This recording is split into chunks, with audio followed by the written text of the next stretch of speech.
America can only be made great from the bottom up, not the top down. That is the idea we're going to explore today.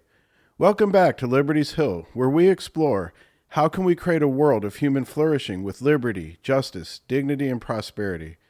I am Dr. Bill Brannan, a pastor at Life Springs Church in Liberty Hill, Texas.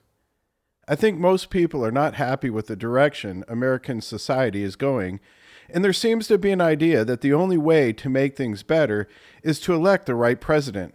While I believe electing a good president is important, I think it is only about electing the president and the Congress that will buy us time and stop the radical Marxist trajectory of our leaders until we have a national revival.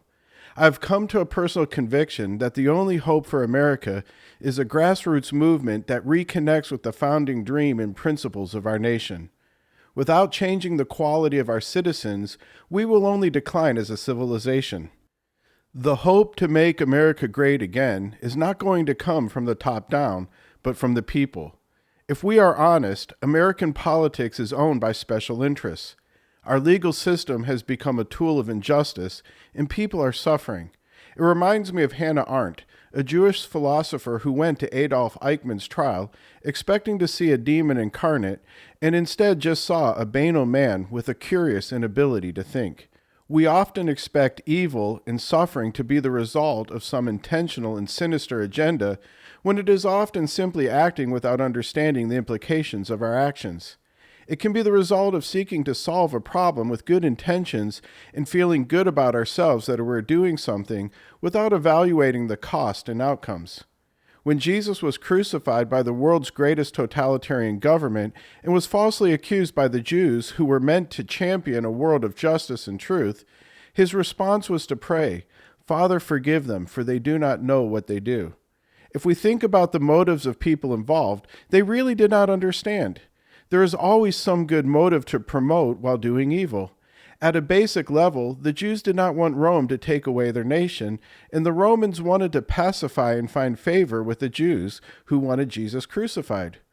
When people cause harm, it is often done out of ignorance because they almost always can justify their behavior with good motives. When they do know they are causing harm, it is easier to make an excuse or shift blame rather than take responsibility. The only way we will create a healthy society is when individual people take responsibility for solving the problems in our nation, even when they did not create them.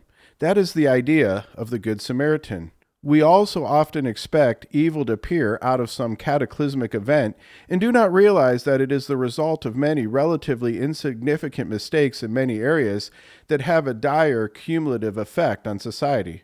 For example, it has almost become proverbial that plaintiff attorneys often win massive settlements for people that do not actually have the injury they claim.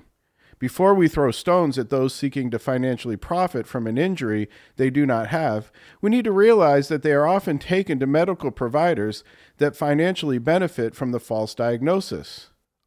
Before we throw stones at them either, we must understand that they often see a person who is genuinely struggling with life, and without having the actual expertise to properly diagnose and help them with their real need, from their perspective, they are acting compassionately and helping people. When the insurance company pays the large settlement, who picks up the tab? We all do. Keep digging and it keeps getting worse. In one state, most of these claims are settled out of court for a relatively small amount, which goes almost entirely to the lawyers and medical providers. The large number of these small settlements becomes a lot of money, so there is a backup plan if the large settlements ever ceased. After the claim is complete, the lawyers use the medical evaluations from the providers without the evaluations from good providers and submit it for disability benefits, which gets approved, and the lawyers get another cut. The state just accepts the evaluations because it is politically in their interest to create dependence. At every level of the process, the people involved believe they are doing good and helping people. The truth is, almost every person who plays a role in promoting evil in the world probably has much more about them that is good and to be celebrated. The net result of many people contributing to evil is a lower standard of living and lower quality of life. At every level of society, as you look deeper at what is going on, you find similar problems everywhere. It is systemic, and it is not in the political self-interest of politicians to fix these problems. Many people profit from them psychologically and financially. Politicians fixing real problems that would make America better for all citizens and for society is not an option, because it does not register in the minds of the voting public that refuses to take responsibility for developing the knowledge and character required to elect good leaders and hold them accountable. Creating more of these types of problems is what wins elections. The American politician is being bribed by the self-interest of the American public. That is how they get and maintain power. The more I look at the problems our culture is facing and wrestle with them, the more I become convinced that the only way to make America great again is for there to be a grassroots revival among the American people. We need to take responsibility for self-government. We need to develop the knowledge and virtue necessary to make systemic change. We need to realize that we have been the problem. We are the ones with a curious inability to think.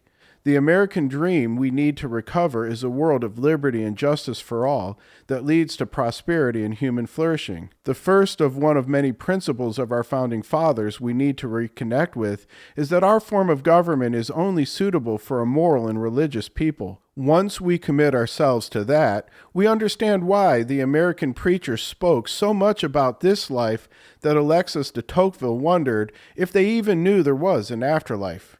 We also understand why the first thing our founders did after adopting the Constitution was to build schools. I'm convinced that America will not be saved from the top down, but by the American people. Please let me know your thoughts in the comments below, and please subscribe to my channel.